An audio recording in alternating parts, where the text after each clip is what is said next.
Yes, I have. But we'll start anyway. Okay. I know. Okay. That's one in. Right. The first item on the agenda is obviously apologies for absence. Angela, I'm assuming that we haven't had any. I haven't received any, Hazel, no. Okay. May I sign the published record of the meeting? There was public decision on the 1st of February and a public decision sheet on the 9th of February. Can I sign those as a true record? Yeah. Thank you. Agreed.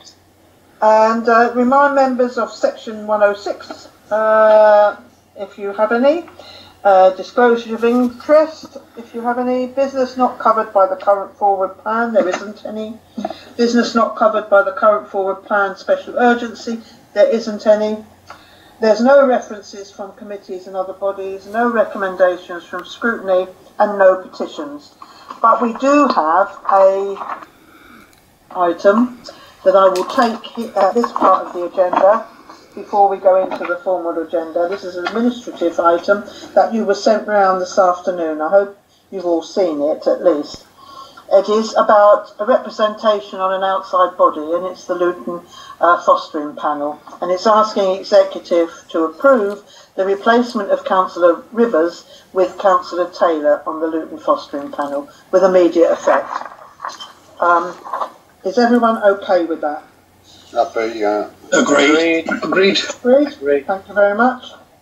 Okay, thank you. We now move on to the proper agenda, and it is item 8, and it's the Revenue Capital Budget Monitoring Report. And over to yourself, Andy. Thank you, Hazel. This is the quarter 3 revenue monitoring of our budget for this financial year. It would usually be the last report of the year, but we're actually going to bring a period 11 monitoring report as well.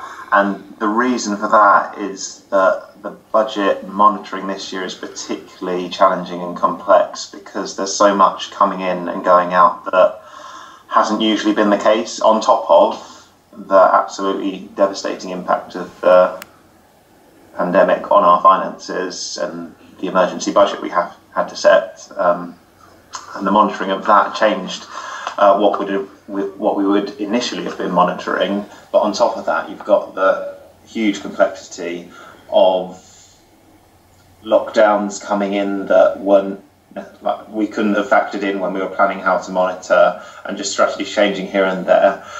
So it is super complex this year in terms of the monitoring. So we've got the quarter 3 monitoring in the report before you tonight, but we will bring a period 11 report as well later in the year before the closure of accounts, just to pick up anything that's particularly changing in the monitoring. And the kind of reasons for that are set out at the end of paragraph 4 of the report. We have had specific fundings provided to us from central government to support us with the impact of the pandemic, and as I've said before, that's been good in terms of supporting us with the kind of day-to-day things that we're having to do because of the impact of the pandemic, but there wasn't anything initially, and it came very late in the day, the support around the loss of income from the airport, and as I've said before, it's not unhelpful, but it's not the grant support that people of Luton campaigned for, but we do now have that, and some of the detail of that is outlined in the report, and I think it's paragraph 13 sets out some of the ways in which that will begin to be used. It is over the course of the next few months. So there's that. There's also compensation for fees and charges, but as is set out at paragraph 10 of the report, we're projecting that the loss of income that we're going to have from fees and charges is going to be higher, even though there's £4.2 million of compensation we're expecting from central government around fees and charges. The loss is going to be about 2.8 million higher than we'd originally projected it to be, because of certain factors outlined in that paragraph 10.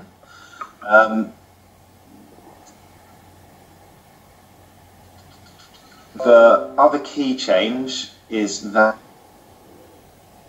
position, or outlined some clarity of position around council tax and business rates, and that they will be collectible over the next 3 years. And that wasn't something that we could factor into our emergency budget because it hadn't been announced at that stage. So that has made a fairly significant impact over the years as well. So that's all outlined at paragraph 14. So we're not putting, there's no loss in our in-year budget in terms of council tax and business rate collection, but there is a £2.7 million impact over the next 3 budgets of the next 3 years, which has already been planned in now. The delivery of the saving programmes is going relatively well. I talked about that at full council. The kind of £7.5 million of 1920 year savings, we've made some good progress on that this year, and some of that's outlined in the appendices at the back of the report. But we've now got 4.2 million of that left. It really feels like we're starting to get to grips with some of that, which is really good news. And then the current savings programme, we are beginning to deliver on that, and that's all set out at paragraph 15. So we're looking like we're going to land about £12.5 million of the £16.9 million of savings. That's where the monitoring currently is at. But the grant from central government has allowed us to avoid making too much use of our reserves over the course of this year, which is actually really helpful, because in future years we would really have had to have set a surplus or achieve a surplus in our budgets to be able to replenish reserves had we used them, or had we used them to a significant extent, and that would have put further pressure on our ability to manage our budget. So that is quite positive that we're only forecasting a use of 1.15 million of reserves, which is also in the detail of the report. So I think that's a fair amount of detail. So with that, I'll move the report and I will take any questions. So I'll move the recommendations set out at, I think it's paragraph 1 or paragraph 2 of the report, those 3 recommendations. Thank you, Andy. Are there any questions from anybody? There don't appear to be any in the chat box, Andy, so I think the report, it's a fairly full report explaining everything, so that may account for the fact there's no questions. Okay, so are we all happy to agree that report? Agreed. Agreed. Thank you very much, everybody. Now, unfortunately, we're going to move into private. It's a short agenda tonight. We're going to move into private now, so may I ask the residents and members of the public that have signed in, thank you very much for joining us, but we're going to have to go into private now. So we're going to ask you to log out.